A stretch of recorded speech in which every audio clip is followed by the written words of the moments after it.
So ito na mga katropa, yung sumusuka ng langis dito sa breather, naglalabas ng langis pupunta sa hose, papunta sa air cleaner, papunta sa turbo. Yan. So ngayon gagawa natin siya ng remedyo muna mga katropa. Ito ay remedyong ano lang to.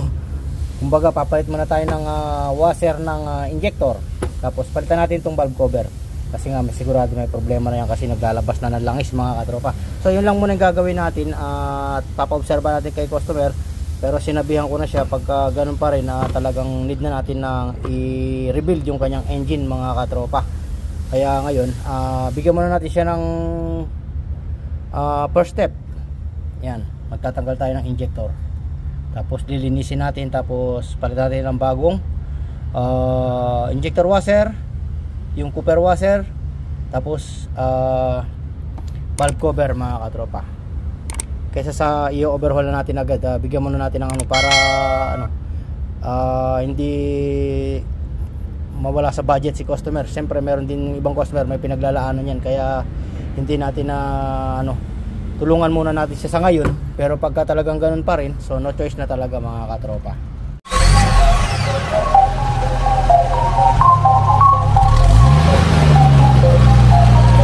The Mechanic TV.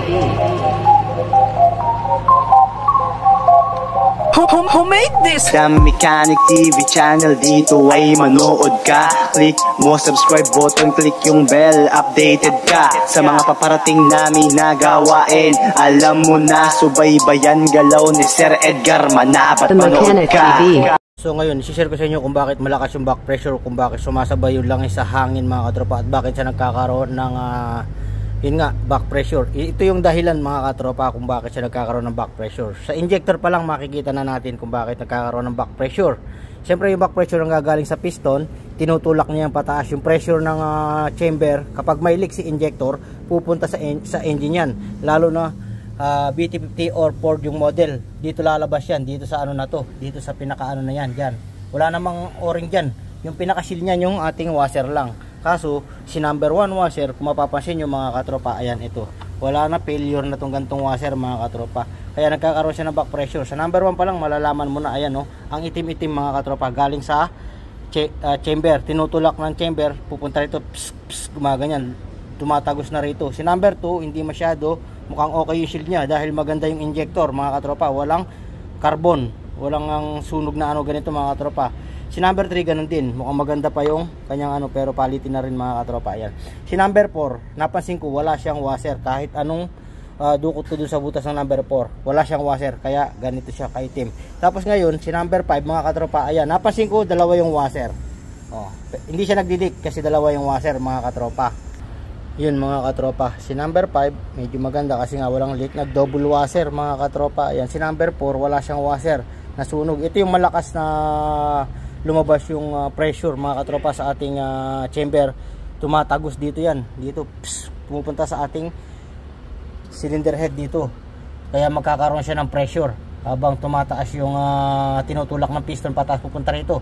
So ganun din si number 1, medyo sunog rin, naglalabas din ng pressure, nagbaback pressure din, kaya nagkakaroon tayo ng pressure. Siyempre hahanap ng lalabasan yung pressure dito sa engine, hahanap dun sa, pupunta ron sa ating breather hanggang sa masira yung ating valve cover. Tapos